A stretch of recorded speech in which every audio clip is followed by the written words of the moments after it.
নমস্কার। চাকরি হচ্ছে না, চাকরি অনেক চেষ্টা করছেন কিন্তু চাকরি পাচ্ছে না, করবেন কি?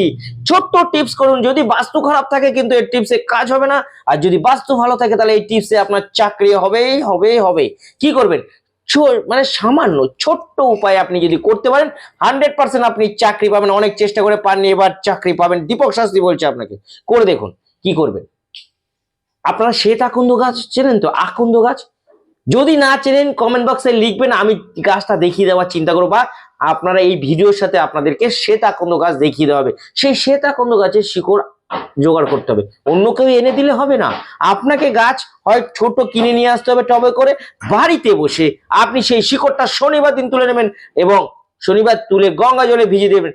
ঠিক 10:30টার সময় শনিবার দিন ওই শিকড়টাকে আপনি আপনার ডান হাতে, ছেলে হলে ডান হাতে, মেয়ে হলে বাঁ হাতে পরে নেবেন। চ্যালেঞ্জ করে বলছি, যদি করতে পারেন আপনাদের চাকরি আটকে গেছে বা চাকরি হচ্ছিল না, চাকরি হবে। যদি বাস্তু খারাপ থাকে তাহলে হবে না, যদি বাস্তু খারাপ না থাকে চ্যালেঞ্জ করে বলছি আপনার এই শ্বেতাকন্দই আপনার চাকরি ফিরিয়ে নেবে। দীপক শাস্ত্রী বলছে চাকরি হবে।